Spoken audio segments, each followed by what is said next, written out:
TGIF family, thank God it's Friday, and welcome to WWT Live. There's a lot to get into, including the Vince McMahon documentary, a new #1 contender in AEW, and, well, two nights the night.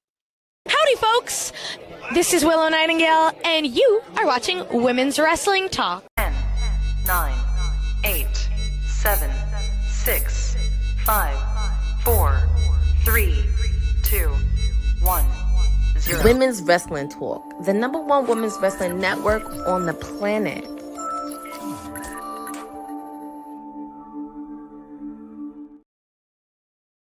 TGIF family, thank God it's Friday. Welcome to another edition of WWT Live as part of Women's Wrestling Talk, the #1 women's wrestling network on the planet. I am the professor. That's what they call me. They call me GB. They call me Gerard. They call me Teflon G. I don't know what you're calling me today. I know what you're not calling me, but I won't get into that.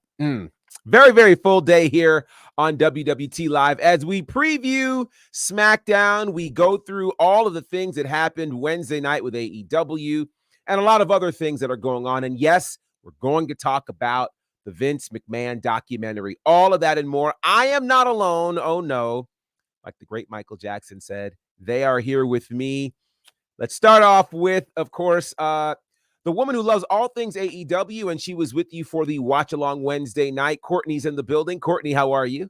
Happy Friday. I'm very excited to be here. And yes, there was a watch along, and there was a lot to say I had on the post show, but I'm happy to be here. It's SmackDown tonight. And yeah, it's Friday. Yeah, it's Friday. It's going to be a very, very full night on the show. And speaking of full night, this young lady just deserves, look, I'm going to, for the sake of it, before she even gets here,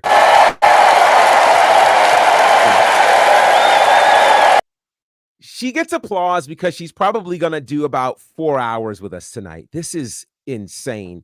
Probably more than that, actually, now that I think about it. More like 5, maybe even 6. She's got her tea ready because she spills it every now and again. Honey is in the building. How are you, honey?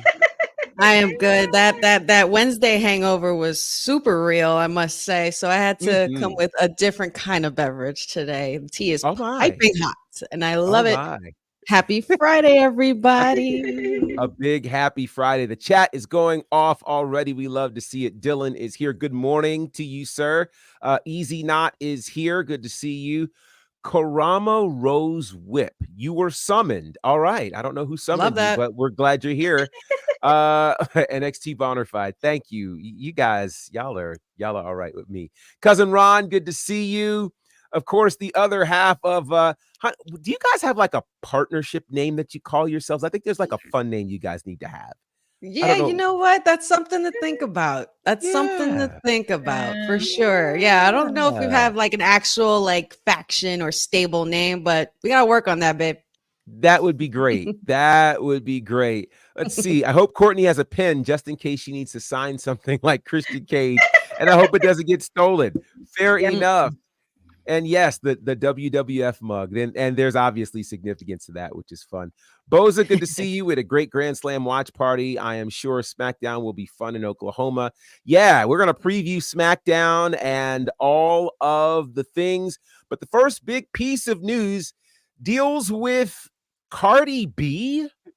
Yes, Cardi B, who is a longtime pro wrestling fan, was enlisted, dare I say, summoned to give us the big news about SummerSlam moving to a 2-day scenario. Now, before I get into the 2-day piece, before we get into where SummerSlam is going to be, let's talk about this because it was just a couple of weeks ago that SmackDown had its season premiere, and a lot of people were upset about them using Meg Thee Stallion's song, Never Play, for the theme song, and they were going, where does hip-hop land with pro wrestling? We now know that the theme song for Bad Blood is coming from Metro Boomin, and now we've got Cardi B clearly involved in some way with SummerSlam. What, if any, statement do you think WWE may be making in terms of its connection to hip-hop? Uh-oh, honey, you're muted. Oh, I think this is There we go. Am I good? Okay. Yes. I think this is only the beginning. Megan Thee Stallion was pretty much just the start, and obviously they had the Metro Boomin situation with Cody premiering for Bad Blood and everything, or previewing Bad Blood, and WWE has specified that they are going to be doing a lot more celebrity musical artists going forward. They're going to be doing a lot of partnerships with them going forward. However, this reveal, being a Bronx girl and living in Jersey and also a fan of wrestling, like all in one, it's just a beautiful thing to see. I love that it's Cardi. Cardi is fun. Cardi's definitely a wrestling fan, and she was rumored to be at a WrestleMania a couple years back, but I think or no, she was SummerSlam, was it? It was, and she got pregnant. She had the theme song, and then she had the baby and everything. But it's so good to finally see that, they kind of didn't want to squander that, and they wanted to give her a little retry. So I'm so here for it, and it's going to be a thing for sure. By the way, a big happy birthday to cousin Ron, man. I love you, dude. So shout out to you from all of us here. Happy birthday, cousin Women's Ron. Wrestling Talk. Absolutely. We love to see it. All right, Courtney, your thoughts on perhaps what statement WWE could be making with their connection to hip hop and Cardi B? It's been a long time coming. I mean, they had some stars in the past, but I feel like this has been a long time coming. And also, it's nice to hear that she's a fan of wrestling, which I did not know. So that's also an added bonus, too, that they're getting celebrities who are not only the biggest on the planet, but also they love professional wrestling. And also coming back to the Garden State for SummerSlam. Yay! Yes. I'm just excited. 2025 is going to be great. 2025 is going to be awesome. So I am happy that. Oh, you were going to say something, honey? No, go ahead. But I'm very excited that she is. I'm curious on what part she's going to have for SummerSlam.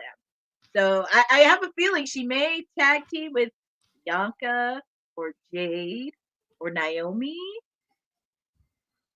I could see her being like a special guest host for sure.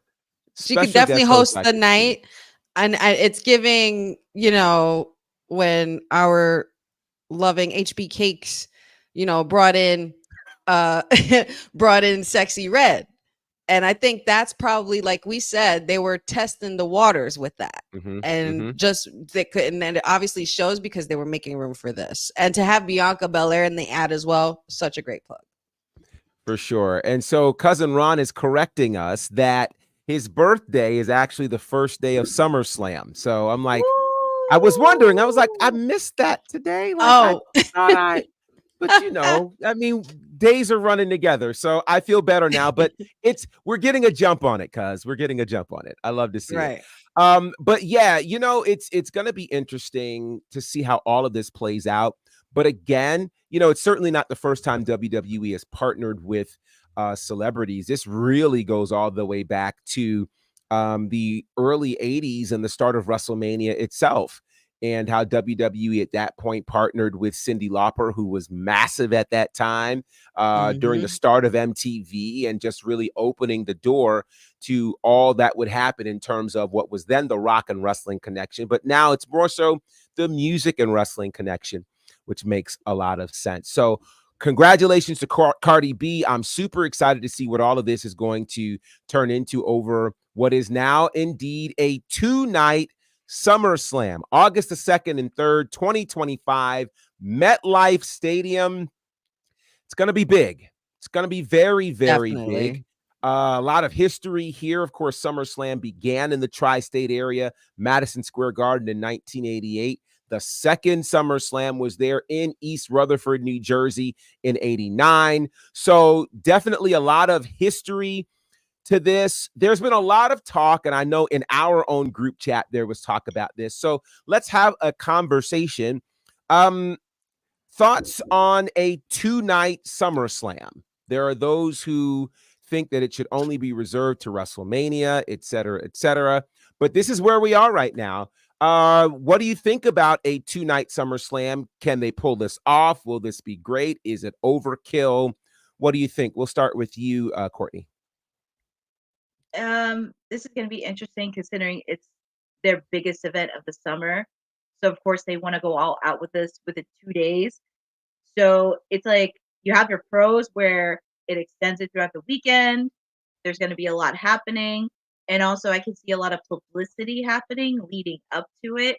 I also wouldn't be shocked if some of the sports teams will get involved. Like, I don't know, like somebody from the Jets or the Giants getting that involvement, like they did in Philadelphia with the Eagles.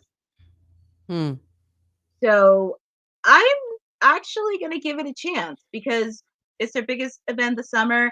It's going to be interesting to see it 2 days instead of 1, but I'm actually all in. And if this is what they're going to do moving forward and focus on just the big pay-per-views, I'm willing to see how it's going to work on the 2-day.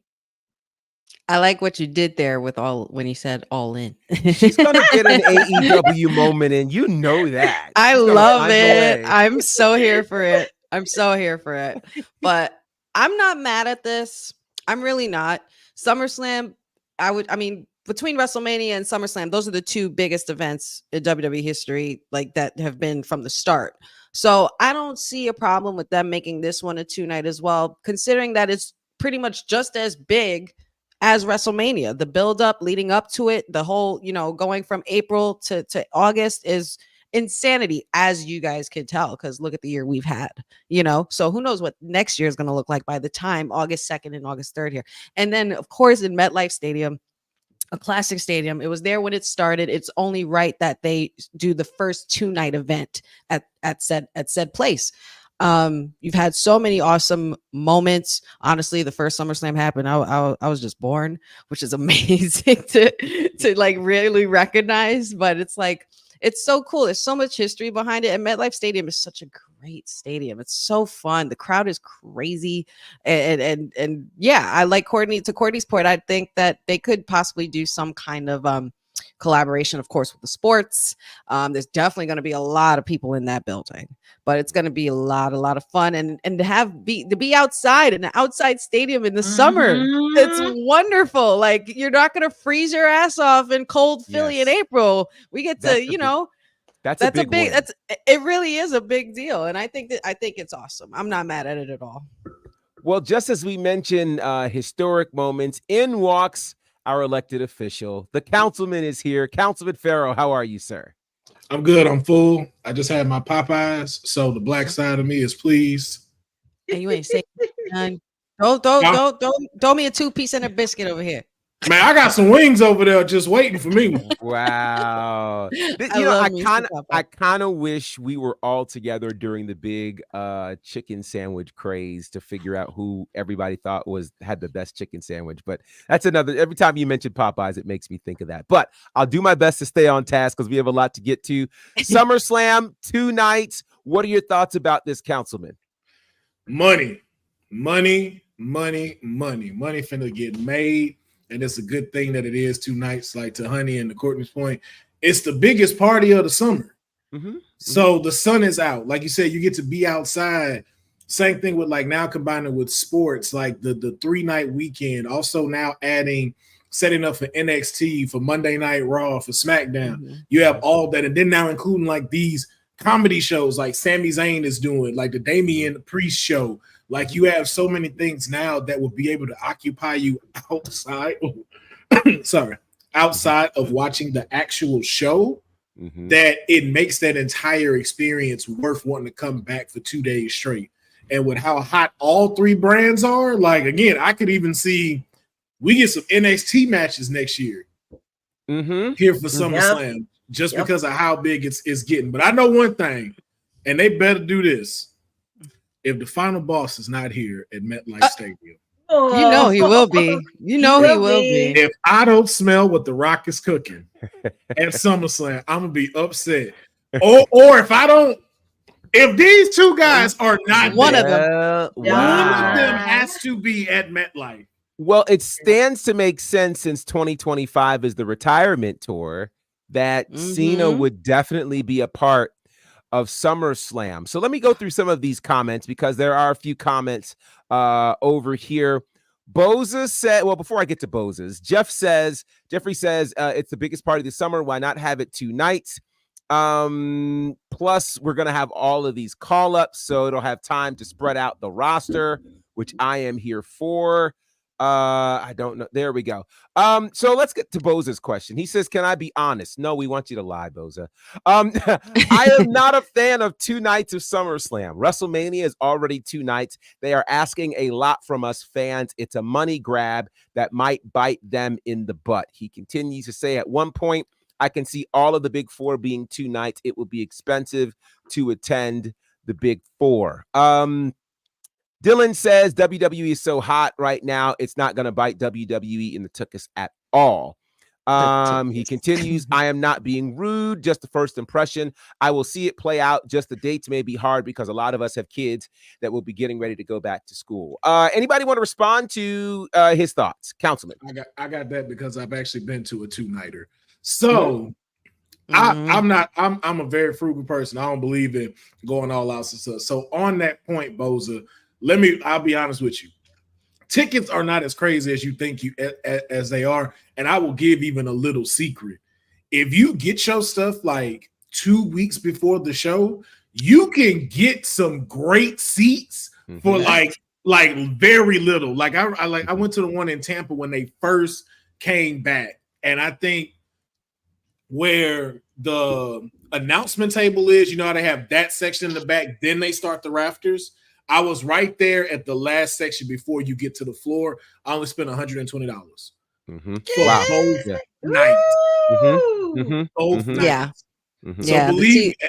Yeah, and I think that's the good thing about it too with 2 days, because if it's one day, that seat is going to be so much, to your point, Bo, so you wouldn't want to go. But to have it for 2 nights, it's like, hey, if I can't make this one, at least I have a chance to make the second one and might not have to pay as much either. Cousin Ron makes a great point. It's the Northeast, so they'll have a few more weeks before school, which is correct. School in the Northeast begins in September, not in August. For other places where it begins in August, it's usually right after that. But this is one of those situations where this is okay. So let me say it this way. One, to your point, Councilman, okay. Let's establish something.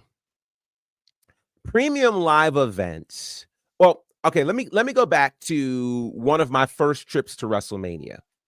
At my first trip to WrestleMania, I realized something as soon as I got to the hotel. When I got to the hotel and I started seeing how the fans fan out, I realized very quickly, WrestleMania is not for the casual fan.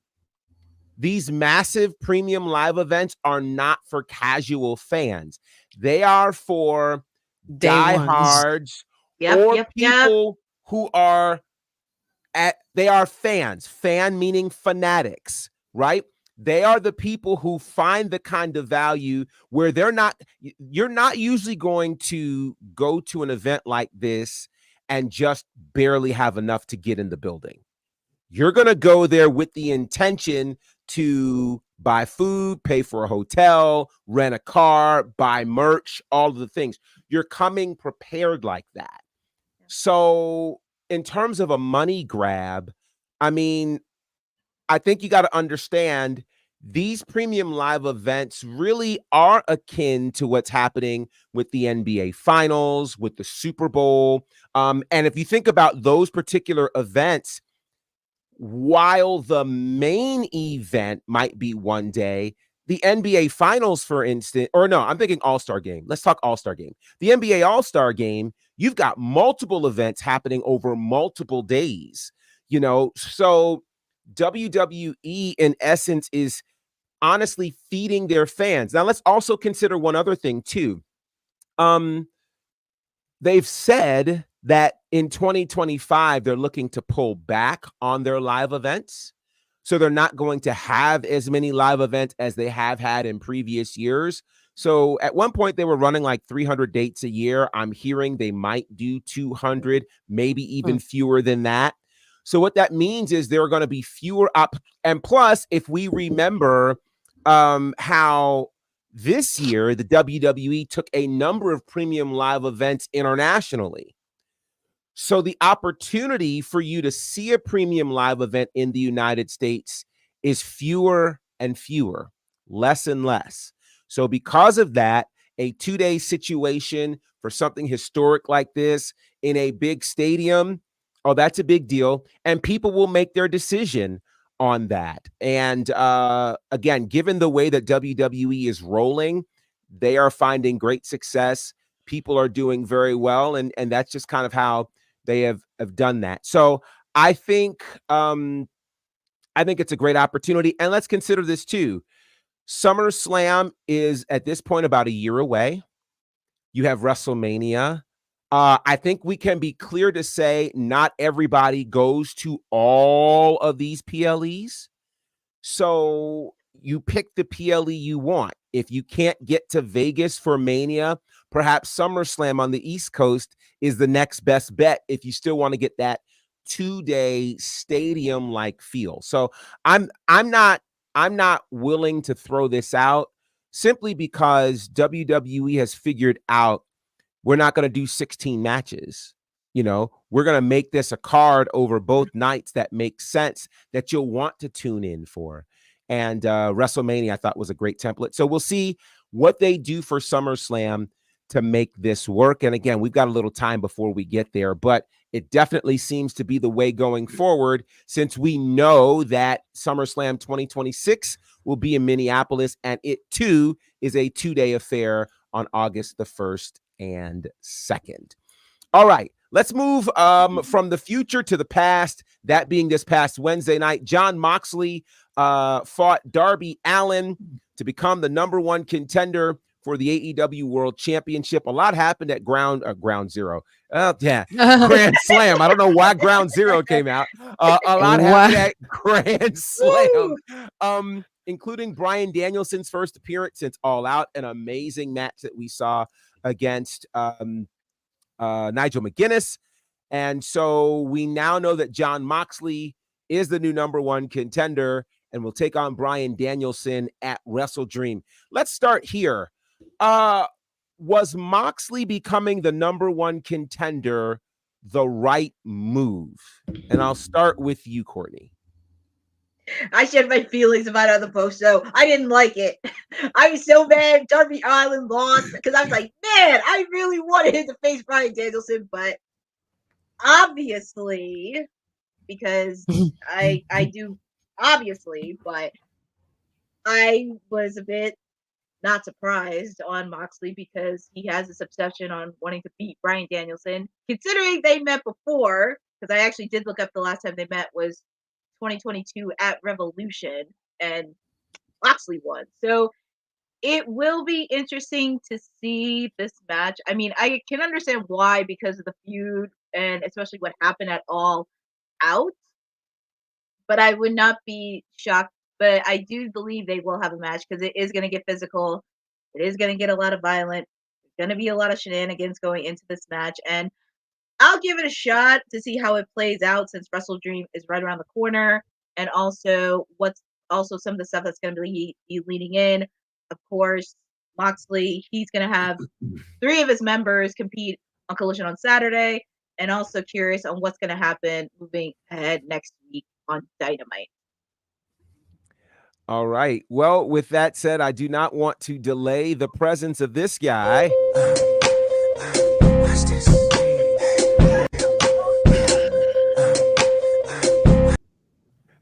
The mayor is here. Mayor, how are you, sir? It's a beautiful Friday. How's everybody doing? It's been a minute. Yeah, we're doing well. We're doing well. We're talking about Jon Moxley, the new #1 contender. Did AEW do the right move on this one? From a believability standpoint, yeah. But I mean, I would like to believe that they have bigger plans. I don't want to lie. I was gonna say, don't lie. Don't lie. Just say what you have to say. Be honest. Maybe they have bigger plans for Darby, because there's no feasible way I can see Darby going over Bryan Danielson currently, or just in general. So you'll at least get some type of like blood feud, great match between Brian and Mox. It just sucks how much has changed since Regal left with the BCC. They could have really done more with them as a faction, but it also sucks how much has changed since Swerve is no longer champion. Yeah. Still trying to figure out the payoff of that. But that's just me. Interesting. I'll never say. I mean, it's Bryan Danielson. I mean, I can't be mad about that, especially if this is like the last run, you know, and a company with a short history, 5-some years. I mean, it's not out of the possibility to have a multiple title reigns now. I think we're past that point where we got to have the real lengthy title reigns in the company. We've established the history of the title, so he can be right back champion at the top of the year. Could be. Your thoughts, honey? I need more time with this. I need more time with these two. I guess I'm just gonna have to tune in every week and see what they're building and gearing towards with Moxley since he's come back. But in the words of my tribal chief, I'm not feeling it. Okay. All right. Well, all right. Councilman. AEW. And Danielson's arguably the best wrestler in the world. You can't be mad at it. I'm not denying Danielson's capabilities at all. I'm not.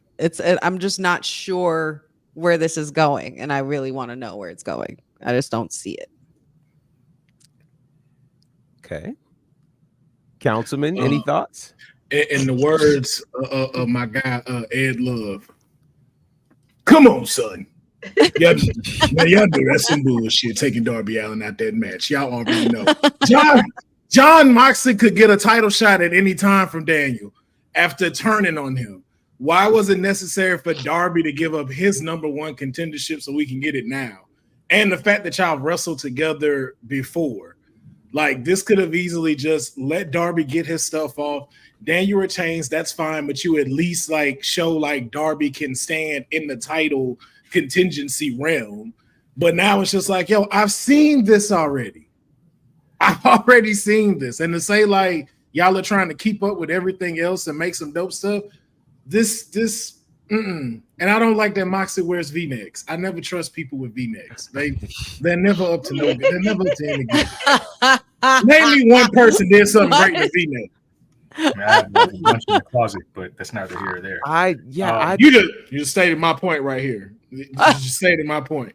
Wow. You seen where Vice City is right now, and he just says I had a whole bunch of V-necks. Sir? In his show. We're not doing that today. Wow. We're not doing that today. Can't trust him. We will not talk about my client until the earthquake on Tuesday. That's all we're gonna do. The earthquake on Tuesday. You know what? Well, I gotta be frank here, because everybody's really. I thought you'd just be said. That's what I was gonna say. I like that. That's funny. No, but did anybody really think? Let's be real. You put Mox in because you can believe that Mox can beat Bryan Danielson. You don't believe Darby can beat Bryan Danielson in a regular wrestling match. No, the man was just hit by a bus within the past 6 months. He don't need a title match. He need to sit his ass down somewhere. To be fair, I've been saying this. I've been saying this forever since it happened. I'm like, Darby, go away, sit your ass down. Like, but we've seen crazier things. We saw Mick Foley Jr. beat Gunther, and we thought that never would happen. We are not comparing Darby Allin's wrestling skills to Sami Zayn. Wow. I mean, wow. Never mind. You're right. We gotta stay on track. Wow.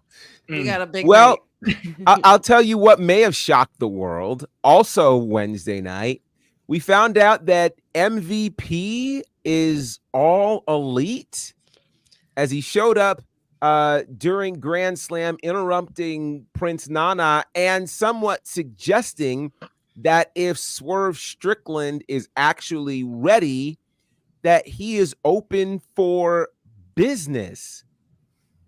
What do you think MVP is up to in AEW? Syndicating. Syndicating. I'm gonna be sad if they replace Nana.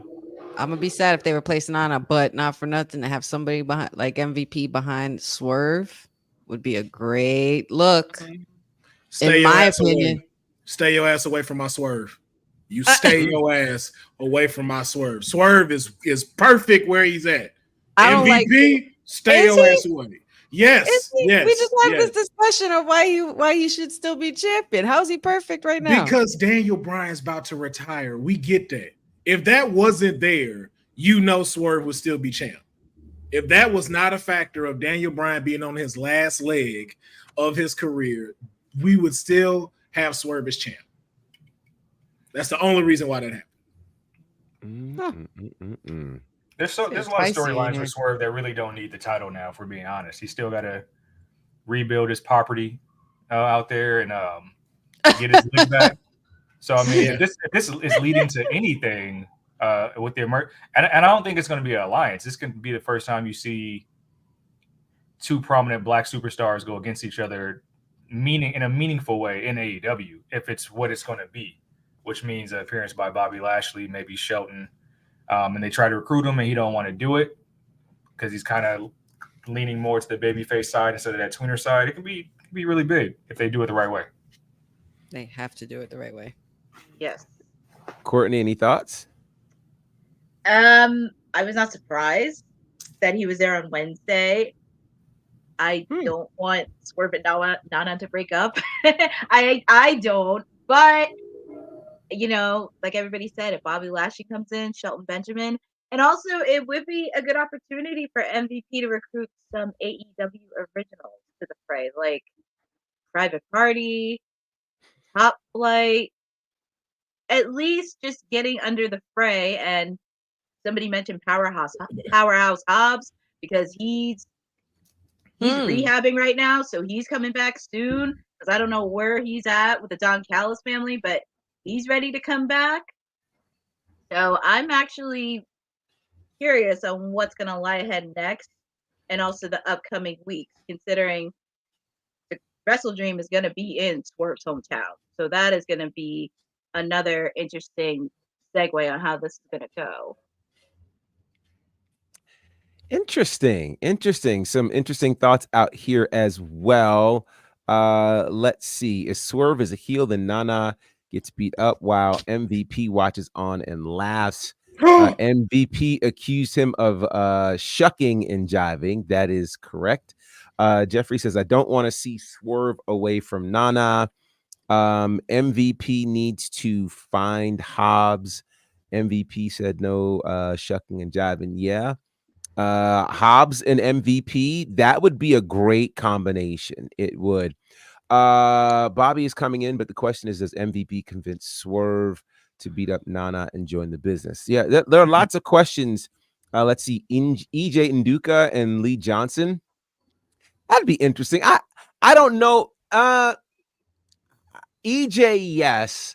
I don't know if Lee Johnson has got enough dog in him to be with MVP. I think he's just too nice, too chill, you know, that kind of thing. So there's always Keith Lee.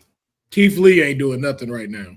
Well, that is if Keith Lee is healthy enough and if everything is all right with him. So I think that'd be a lot of fun. So some interesting times with MVP in AEW. Another AEW star who's made some news is this guy, MJF, who we've not seen in quite some time. And part of the reason for that is MJF is getting ready to do some Hollywood things, as he is now the latest to join the cast of Happy Gilmore 2, starring Adam Sandler.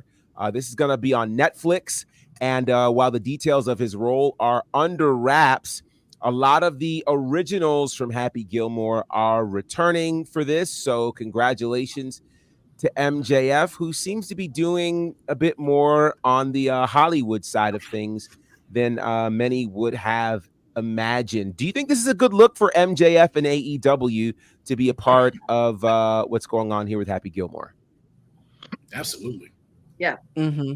I mean, you're co-starring with Adam Sandler. That's huge. I think he fits the bill. I just can't wait to see what kind of role he does, because it's going to be something crazy or obnoxious or just something way out there. Knowing it, I mean, if you were a fan of the first Happy Gilmore, I'm definitely going to give this one a look see, because I love any of the Adam Sandler films that have come out, and it's been a while since he's actually come out with something that he's kind of redoing, it's like if he was to do, Waterboy 2 or something like that. But I think MJF definitely fits the bill for this. It's definitely his kind of thing, a little slapstick action. I think he's going to have a lot of fun doing it, and I think he's going to do great. Absolutely. We're going to take a quick break, and then we're going to come back, and have the conversation you guys have been waiting for. This episode of Women's Wrestling Talk has been brought to you by All Caribbean Wrestling. Catch the wave. Go to allcaribbeanwrestling.com to check out all the latest pay-per-views, or go on the YouTube page at All Caribbean Wrestling. Also, go and check out their socials on Instagram at All Caribbean Wrestling and on X at All Caribbean WR1. Hey, yo, you. Yeah, you that's watching this. You sitting on the couch staring at the screen, not knowing what you want to do, like this is an online college. Are you tired of wearing shirts that make you look like an extra stuck in catering? Do you want to step your wrestling swag game up to the next level? Then Women's Wrestling Talk has got you covered. Literally. Are you for life in pink or black and white? Or maybe you're the EST and people need to respect you accordingly. Want to put some pride in your stride and show off the muscle in your hustle? Then make sure you check out the WWT store. Not now, but right now. Alright? What you waiting for? Head to www talkpodstore.com and don't make me fight you. Shit. Yeah, please don't make her fight you, because I think she'll win. I just do. All Caribbean Wrestling is gearing up for its next big event. It's happening Nassau, Bahamas. It's called Fight for Paradise at the Kendall G.L. Isaacs National Gymnasium. There are a lot of amazing people that are going to be a part of this, including 4 WWE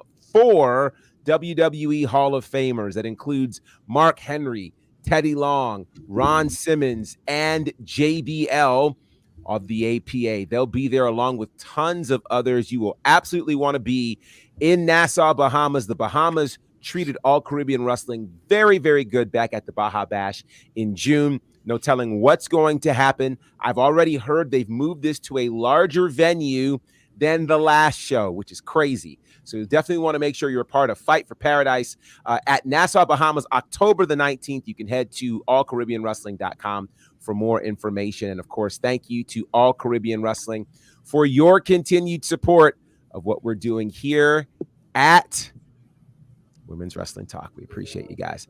All right. So then let's talk about this, because when I saw this, I almost couldn't believe my eyes.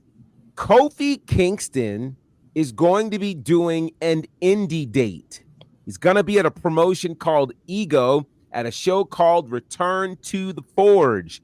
It's right outside of Chicago, Illinois, where this is happening.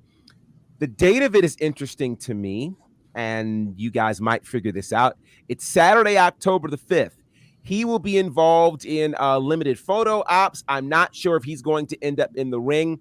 But again, this is just a sign that we are in a new era of WWE when its superstars can be at indie shows. This is wild to me. What's wilder personally is this is also the same day as Bad Blood in Atlanta. I don't know what to make of this, but it's real. So go figure. It's happening again Saturday, October 5th. I don't know what this means, but I do think it's pretty cool for Kofi. So yes, it is part of the WWE, the new version. The original version has been under a lot of conversation because of the documentary. Peasants rise for the godfather of WWT and going forward, the Professor Gerard Bonner #NXT Bonafide. Oh my God. Something tells me that's the first time the professor has seen this. Oh my God. That's good stuff.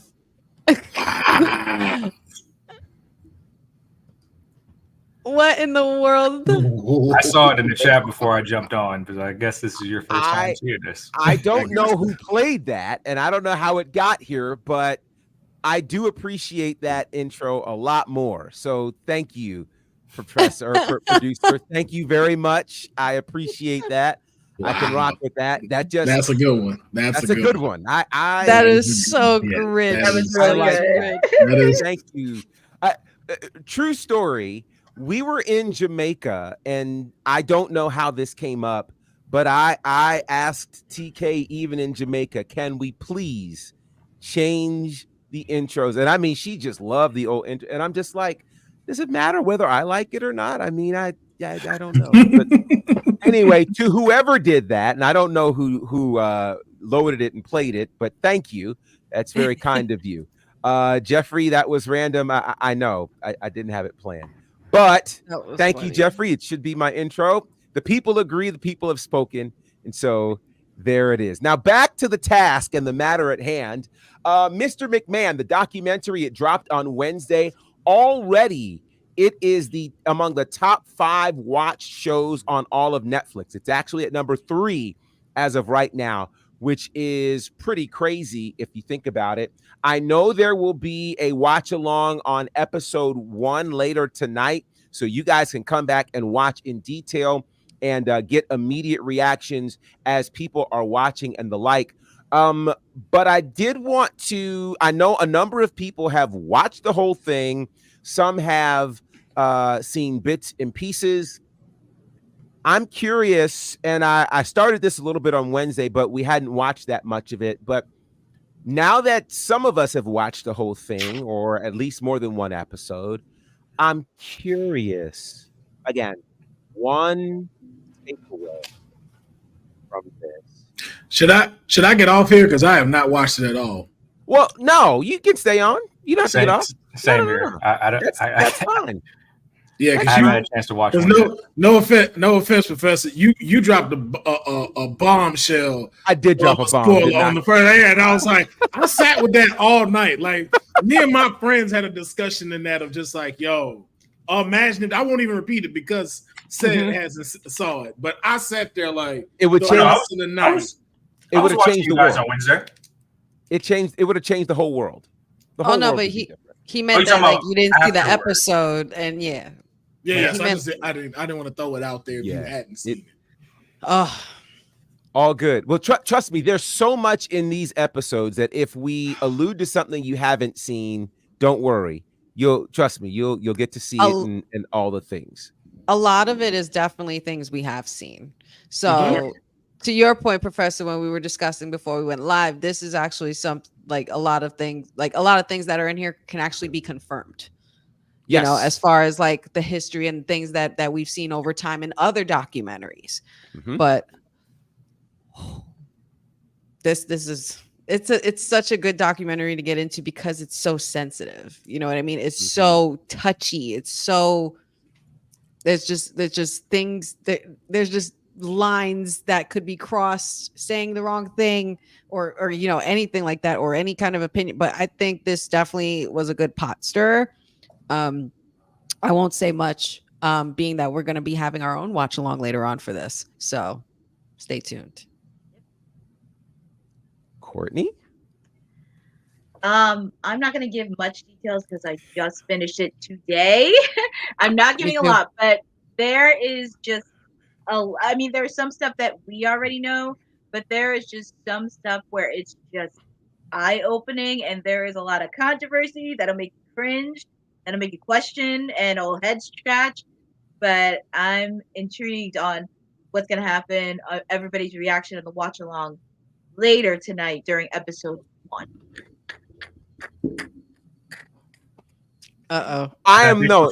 Professors and stitches. Here's why I'm laughing.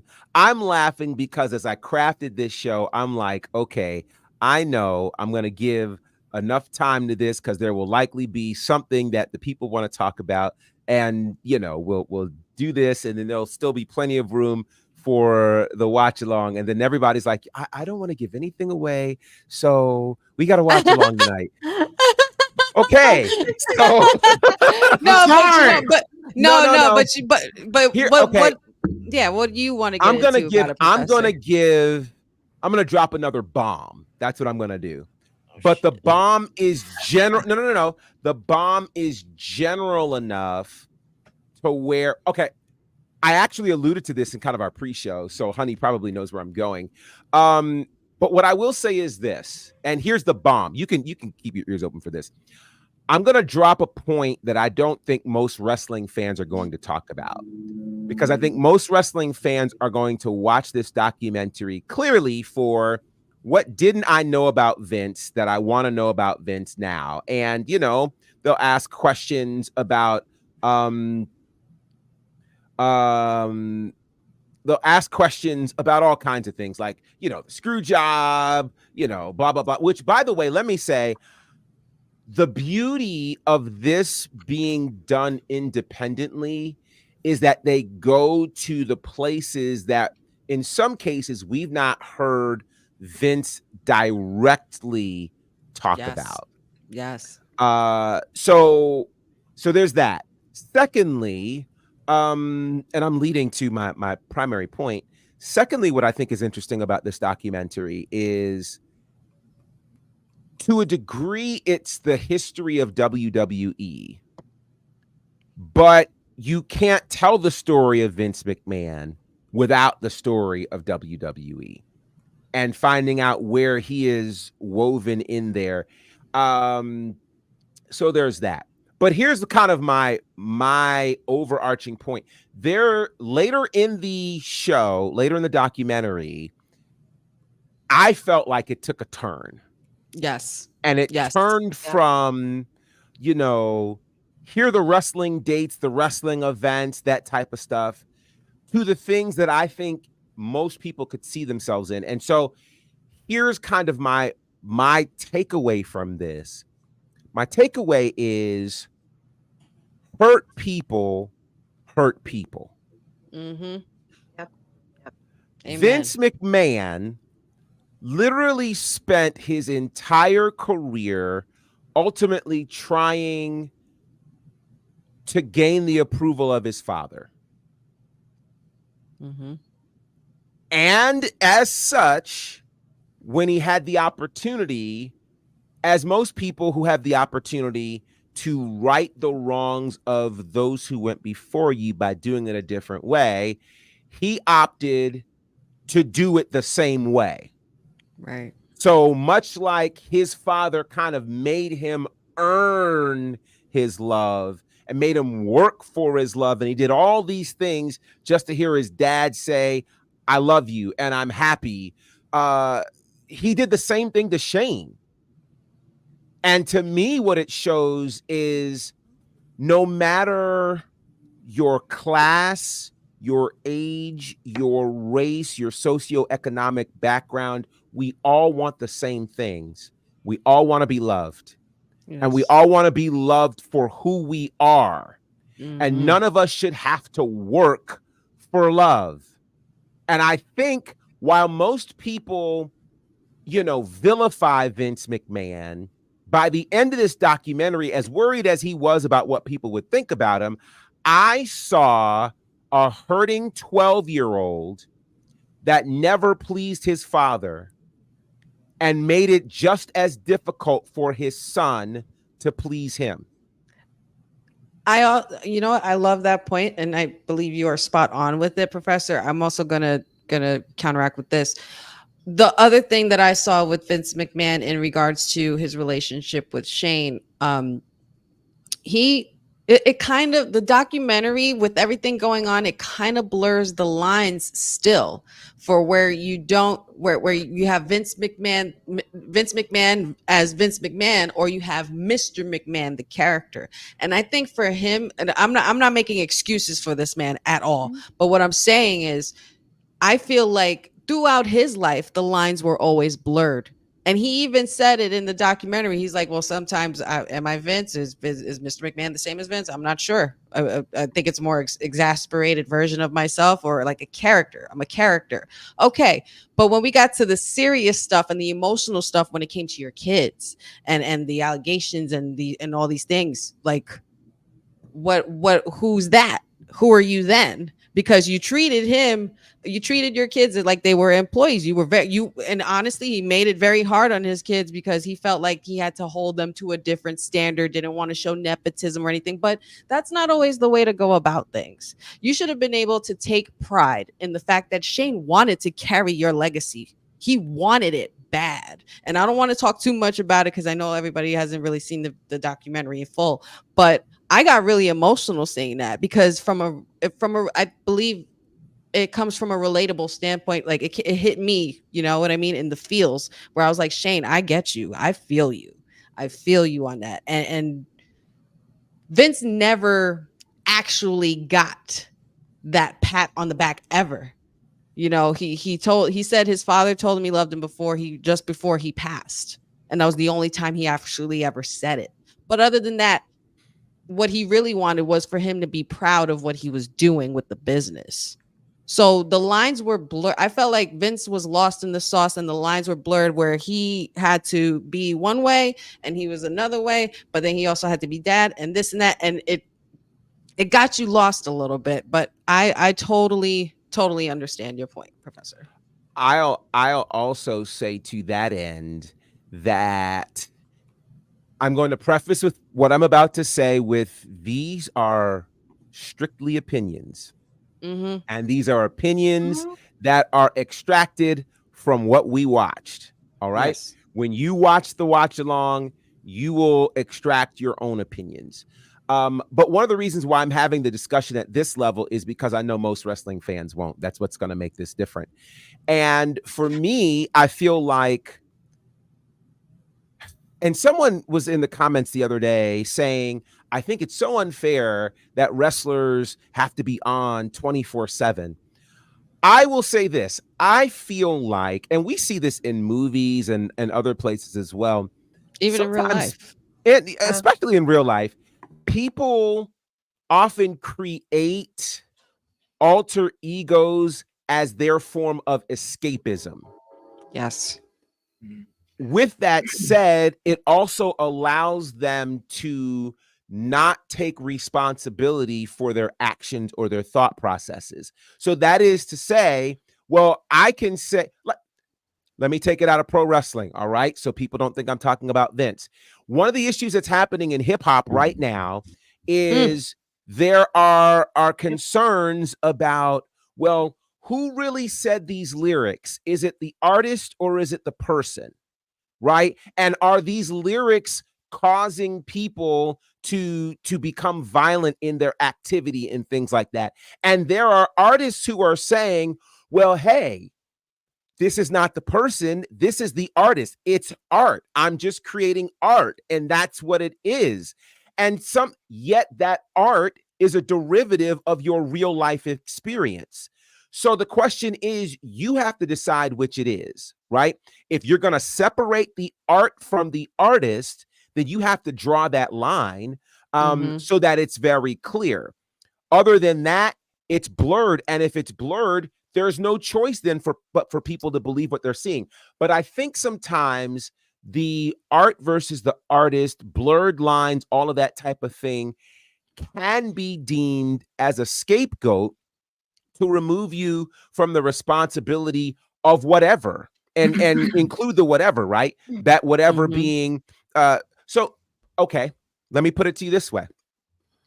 It's like the people, now I know you've all seen this. It's like the people who go on the platform formerly known as Twitter or Facebook or whatever, and they start, the term was in my head and it left that fast. Ranting? No. Well, they start these rants that are directed at people, but they won't name names.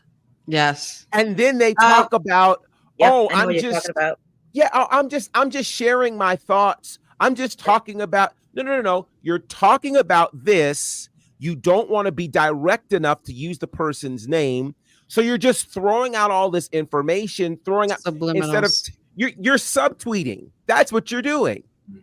And I think sometimes people take these moments. So this is what I'm saying. So the similarities that they were making between some of the allegations and then some of the storylines, it's subtweeting. And then you can say, well, it was just a story. It was just art. It was all of this. I think we have to get to a point where we ultimately, if you're going to okay, let me just also use what he said. He said that you will only get to know the parts of him he wants you to know. Which, hey, that's fair. So then I say, if you want me to know the compassionate side of you, then you have to show me that. If you just want to show me the jerk, show me the jerk. But then you can't get upset with what my assessment is of you if this is all you've shown me. Right. You understand what I mean? Like, you can't, if I only show you darkness, then I can't get mad that you don't see that I'm light. Right. If I haven't shown you light, you know? I know that's a much deeper discussion about this documentary. I love that. I love it. Would you guys say that after watching the documentary that Vince struggles with vulnerability? Absolutely. Hell yes. Hell yes, 100%. I still feel at the end of this documentary, I had a lot of questions still. Like, I feel like I know Mr. McMahon, the character that he's shown me for the last 30 years of my life on TV. I know that, or the announcer when he started is that. I know that Vince McMahon. Leaving this documentary, I still don't know Vince McMahon. I still don't know. He was very, very, how do you say? I don't know. I don't want to say restricted, but he just seemed like he was restricting the peeling back the curtain and peeling back the layers. He doesn't want to show you who he is. He also has trouble looking back in the past. Like there's a lot of mental health that he did not address. And you would think that this is what that would be about, because it's about Mr. McMahon, but it's seemingly about the Mr. McMahon character, and then the lines being blurred when all the allegations and everything else blew up. I still do not know who Vince McMahon is, even after seeing the documentary. Bear, going to your point, not just authenticity, I'll throw out two things: empathy and also authenticity. Because I don't want to put too much in there, because there were times where there were some serious issues happening, and it just felt there was a lack of empathy. It just and accountability. Yes, accountability is another one. But yeah, it was like a lack of empathy I just saw from Vince. Yeah, strangely enough, I actually felt for Vince McMahon. Me too. In some way. And I want to be clear when I say this. I'm not saying that from the perspective of he did these dastardly things and but you know what it's like?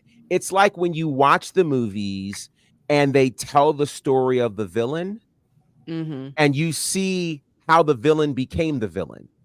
Like, you see they were abused, they had a horrid their origin story.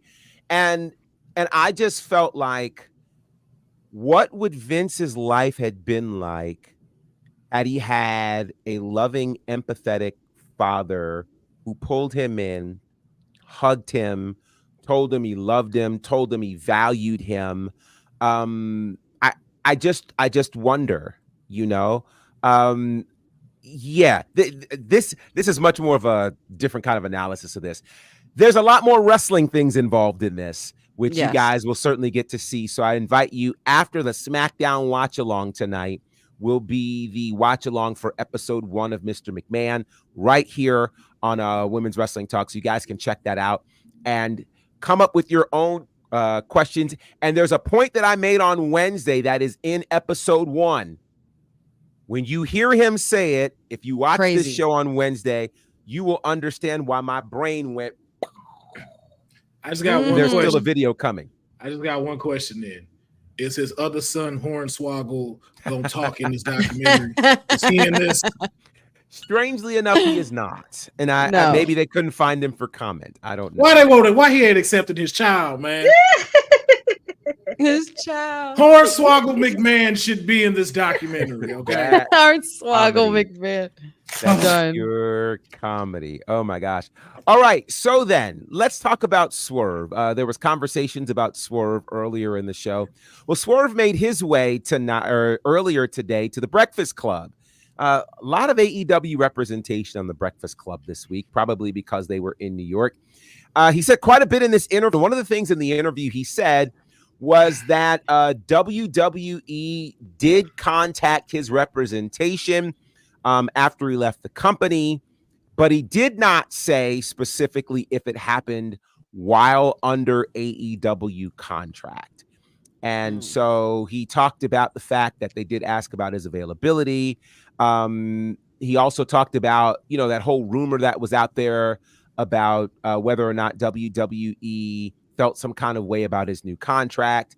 And he went on to say, hey, they don't have this kind of conversation about anybody unless they're black, which I think is interesting. I want to ask a larger question. This week, we've seen 2 mainstream media appearances from AEW, specifically on the Breakfast Club. Is this a good look for AEW? I'll start with you first, Mayor.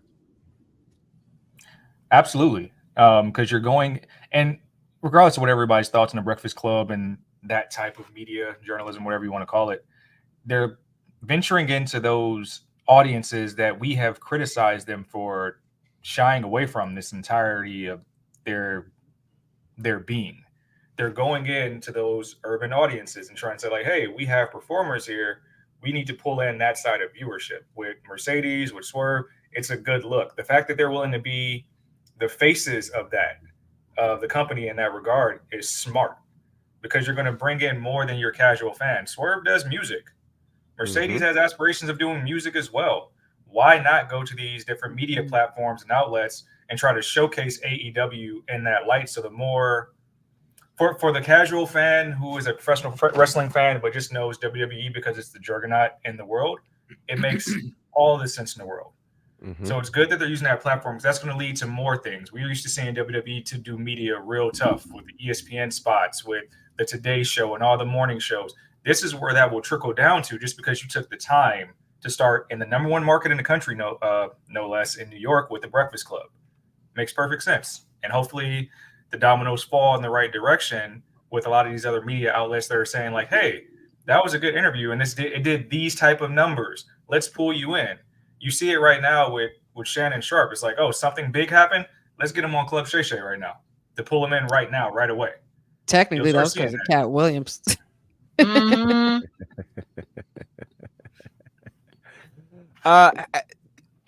Courtney, has this been a good look for AEW this week? I will say it has, because I am aware of the Breakfast Club. I am aware of Charlemagne, considering the past rap sheets that he had. But it is a good look, specifically you want to hit a particular demographic. Swerve, he does music. Mercedes, she wants to venture off into other things. So it's really nice to see them kind of venture in that route. And we're also seeing some AEW stars venturing to different opportunities that would be just for WWE outside of these 2. Anthony Bowens was on MLB Network because he used to play baseball when he was in college. So that's also a bonus too, just to get that feel, just to get them into mainstream. So it is starting to get a good look. Yes, you're going to deal with some media outlets that are going to ask you some questions over and over again, but the way they responded and how to articulate that question, that's always going to be something that I always watch for. And I am going to watch both of their full interviews, but I'm happy to see they are getting publicity with various media outlets. So it's going to be something that they're going to have to learn, especially if they venture off to other media outlets, i.e. ESPN maybe. Fingers crossed. I don't know.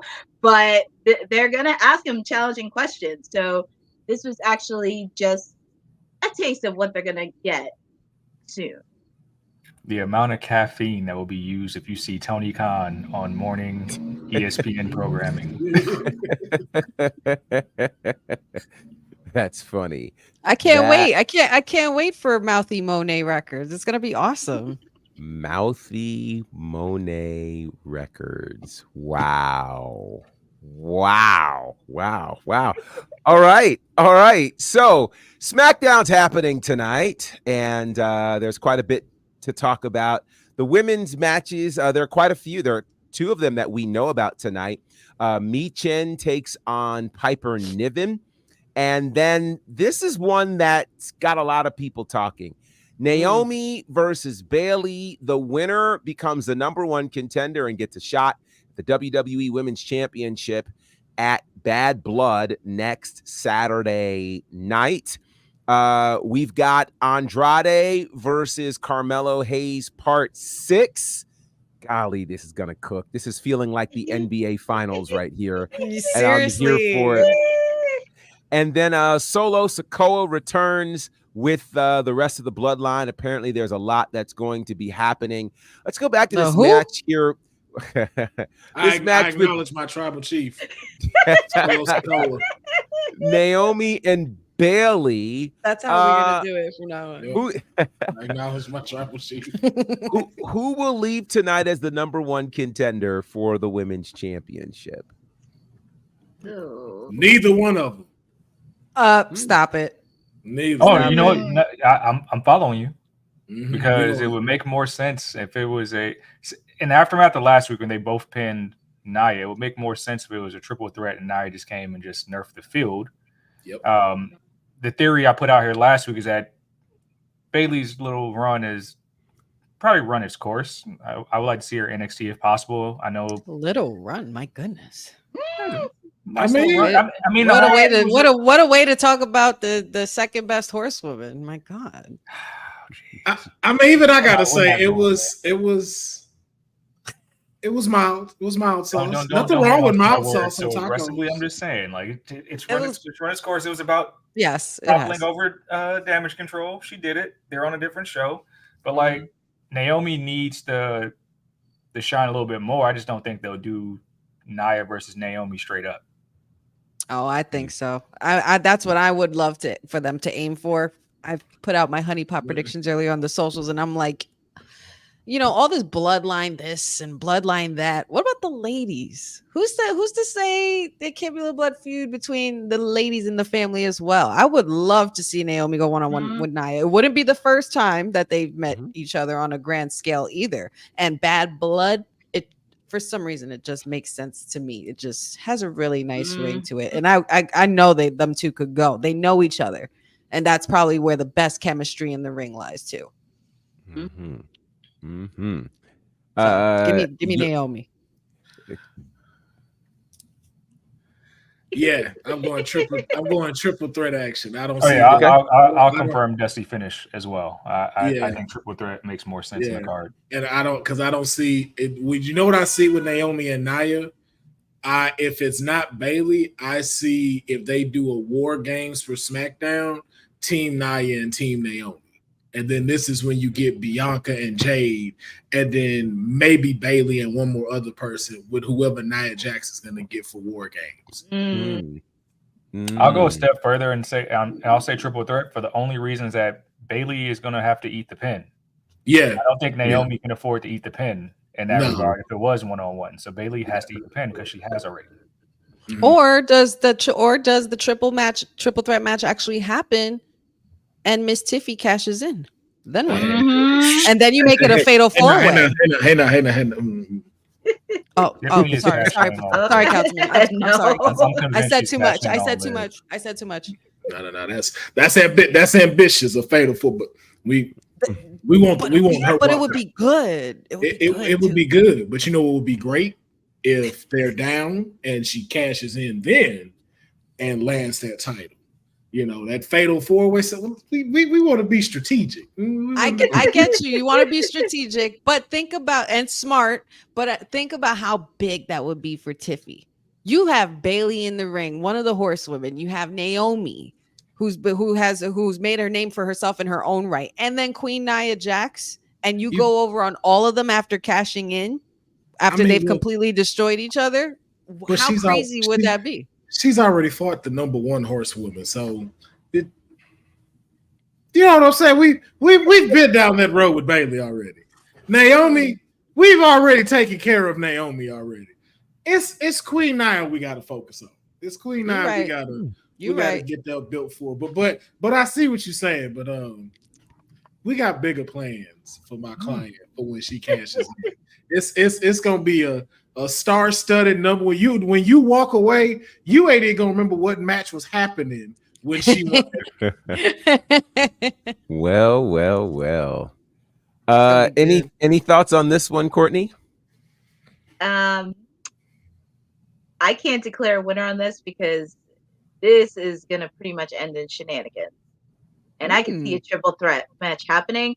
Also, this is pretty much left field, and I don't know why I've been sensing this the last couple weeks. I just have this gut feeling that Naomi's going to turn on Bayley. That is something that was kind of in the back of my mind the last couple of weeks, the way they interacted, and especially last week. So I think we had discussed this. What was it, Monday or sometime last week? We were you and me were discussing this with Councilman, and I was saying the one heel turn that makes the most sense is Bayley. She go back to the heel turn for her because the babyface, as the mayor said, babyface ain't babyfacing. Like, but I get you. But I get when you. I said bring the streamers back, y'all jumped down my throats. Like, no, she can't have the streamers. No, not the streamers, not the streamers. No. Bring back Ding Dong. Bring back Ding Dong, you idiot Bayley. You know, when she was with your client, Mayor Sasha Banks. But I would love again not Mercedes. The client. Again, I would still love to see. I thought it was Lola. Fear. I'm confused. There's no hierarchy in Vice City. We love on all our clients equally. Yeah. Did he say love on? Yes, he did. And you wonder why you got the pound the streets thing. It's the only reason why he has that. It's because we like cake over here. Wow. And we know the yams and the mac and cheese touching. Look at him. He's deleting it right now. Look at him. He's deleting it right now. Look at him. Thank you for the reminder. You know.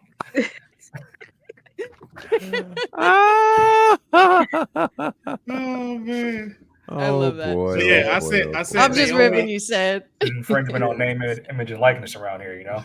That's hilarious. About That's to make AI. pay more. Hilarious. It's deleted, Jeffrey. I deleted it right now. I saw him as he was doing it too. It'll be for some reason it'll show up again. I don't know. It might. Somehow. But I said Naomi. That's about to pound the streets. See, I don't mind that one as much. Hey, that's good. Look who's saying it, of course. Well, yeah. It's like, why would you mind that one? Yeah. Oh, wow. I needed that. Wow. Yeah, that took a turn. So yeah, Naomi versus Bayley, and something's got to give there. Something's got to give. We will see what happens there tonight. That's going to be a fun one for sure. They did announce a triple threat tag team ladder match next week. I was just going to say. Triple threat tag team ladder match with Temu Bloodline, DIY, and Street Profits with ladders involved. This might as well be War Games. Wait, is it for the title? Is it for the titles? Yes. It is. Next That's gonna week, go crazy. And I couldn't help but where it's located. It's Music City in Nashville. Last Yes, time it we were in Music City in Nashville, we got a rock concert. Just but saying. we're not gonna get a rock concert the night before Bad Blood. We're not. Nah. And We're gonna get the easiest way they can get those tag titles off the Bloodline, by the way. And not only the tag team titles next week, we're also getting the first ever women's dumpster match next week. Hilarious. That actually is quite hilarious. Wait, what is it? Quite hilarious. A women's dumpster match. Chelsea Green and Michin. Yeah. Got to put them in a dumpster and close it. You know, because if you haven't, you got to look at Chelsea. You got to figure out Chelsea Green's social, like on her socials. She explains it because she's been running amok. picking up trash, apparently. Hilarious. First one thrown in. Hilarious. Well, one more thing before we go, and that is this Sunday. Ashe, Smile is with you is the next, or Smile, Ashe is with you. That is the next big show from Ashe Wrestling happening this Sunday in Charlotte.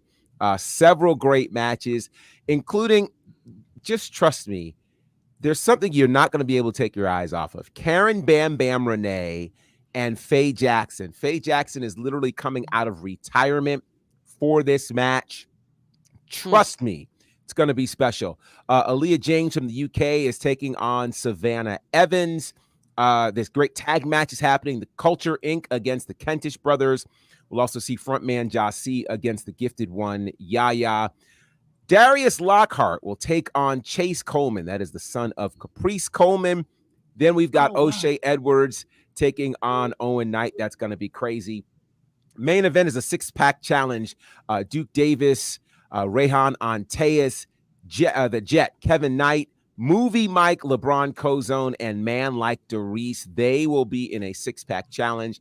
And there's a big announcement coming from our commissioner, Caprice Coleman. So all that's going down again this Sunday. Ashe Wrestling. It's going to be special. Smile, Ashe is with you. Tickets are available now at ashewrestling.com. And that's where I will be this weekend. And I'm looking forward to seeing as many of you as possible. All right.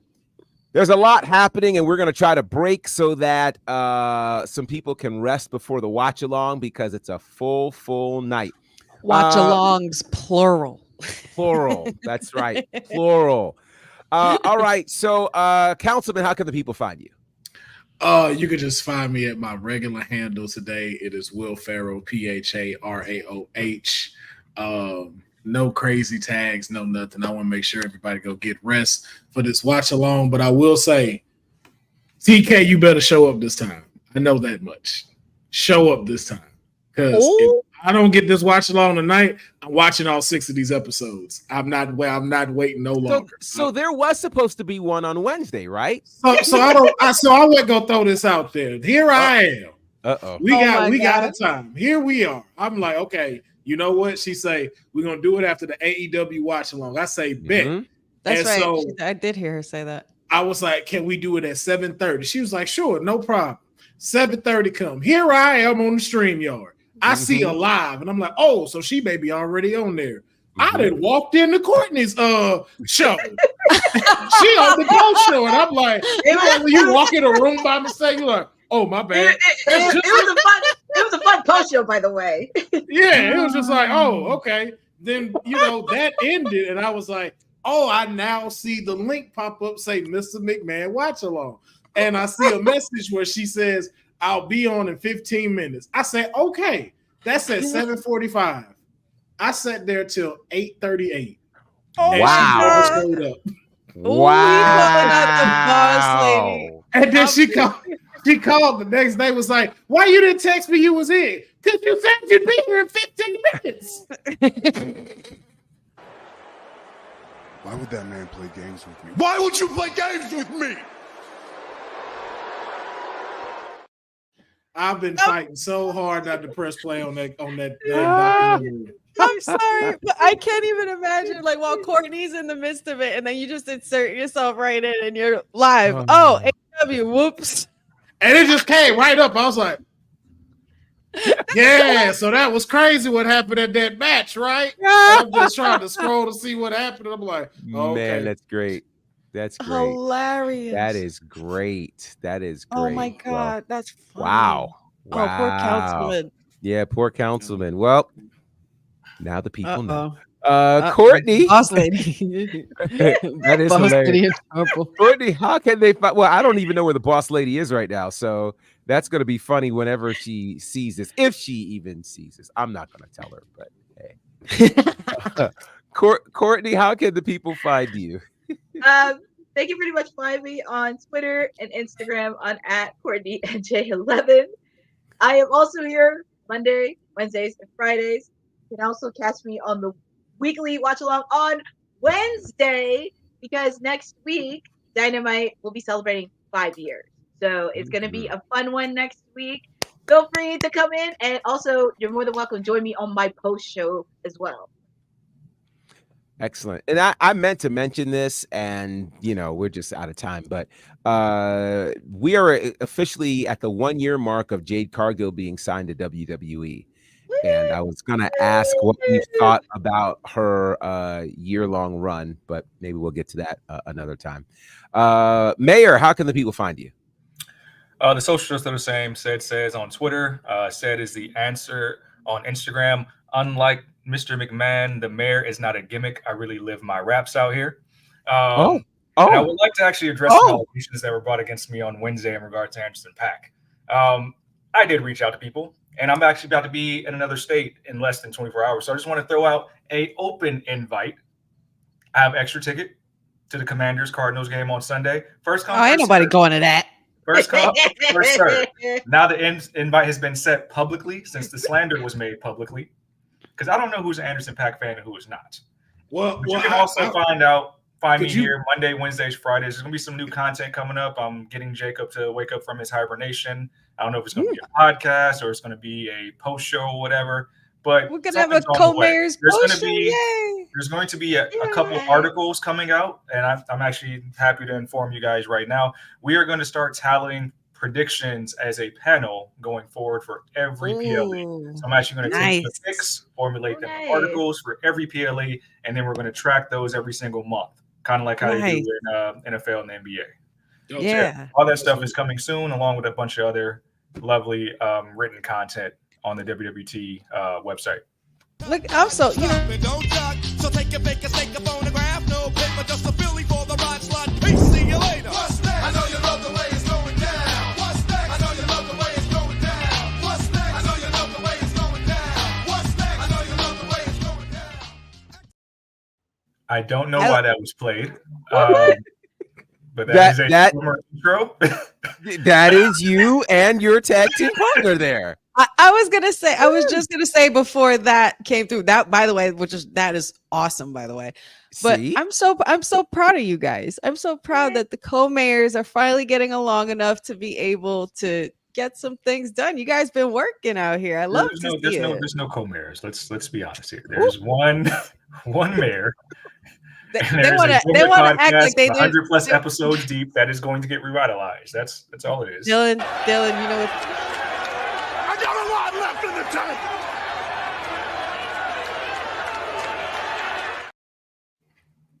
Dylan, you know what to do, man. Find the clip. They said it. Somebody said co-mayor. It was said. I remember. It's written. It's also written. I definitely didn't say co-mayor. He wrote it. Pops just said it. He wrote it. You weren't here when he wrote it. He said, man, no, I'm the mayor of Vice City. Now he wrote co-mayor on his headline. It shows it on there. He did. We've been trying to tell you. You don't want to believe us. I stand by the fact that nobody wanted to be a politician until I became one first. That's all I will say. Wow. Well, I didn't ask to be one. I don't get into politics, so I was chosen by the people. So who am I to deny when they want you as a politician? Wow. It's gonna be a long night. It is. Almost hit you with the John Cena, man. Almost had to hit you with it. I'm here because you can't do your job. Wow.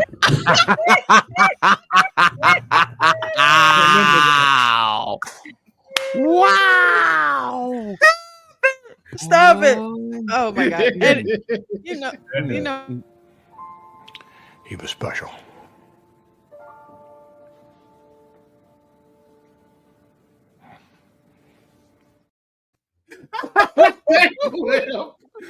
I love that. Oh, sugar honey iced tea. Where were we? Honey, how can they find you? Oh, that's where we were. That's where we were. And you know where I'll be. It's, you know what day it is. It's Friday. It's a great day today. I've missed you guys. I anytime that we get a chance to get on here, I just love it. I love it all the time. I love how we vibe. But yep, it is Friday, so you know what that means. It's the Honey Night SmackDown watch along at 8:00. So you make sure you stay tuned and stick around. Don't go anywhere. But you go grab popcorn or your snacks or your beverage of choice, or any other things you might want to grab just to keep you right for the night. Yes, Wrestling with Honey TikTok, Wrestling with Honey Instagram, Facebook, Wrestling W Honey, and on YouTube, the Wrestling with Honey podcast will be premiering soon. Excellent. And again, you guys can find me at bonnerfide across all the socials. Of course, I will be with Ashe Wrestling this weekend for Smile. Ashe is with you. Some other big shows that are coming up. Southern Honor's 6th anniversary. That's on the way. Of course, All Caribbean and a few other things that are going on. So you can check it all out at bonnerfide. Commentary work on all of the spaces. And of course, I'm here Monday, Wednesday, and Friday. And of course, you can check out all things connected to Women's Wrestling Talk at WWTalkPod on the socials. WWTalkPod.com is the website. Tonight, top of the hour, we've got the SmackDown Watch Along with Honey. Following that, we will have our watch along for episode 1 of Mr. McMahon. So just plan to hang out with us. Plan to chat with us, plan to have fun with us. It's going to be a great, great time. And the cool thing about watch-alongs is you tend to get all the details that you might not necessarily get in a full show like this. So go back and watch it. You'll learn some things. You'll pick out some things perhaps that you didn't see or hear when you first watched it, if you've already watched it. So it's going to be great. Shout out to everybody in the chat and wherever you may be joining us. Jeffrey, Special Little Nobodies, Dylan, he had another name and I'm trying to think of it, but we'll just go with Pachu since that's there. The other half of Honey, we know that. Boza and Eric and Chris, good to see you.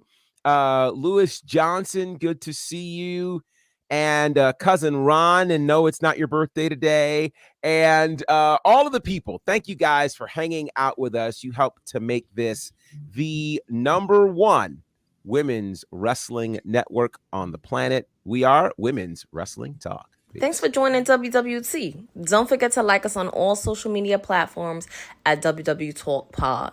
Like and subscribe on all video and audio platforms, like yesterday, my G.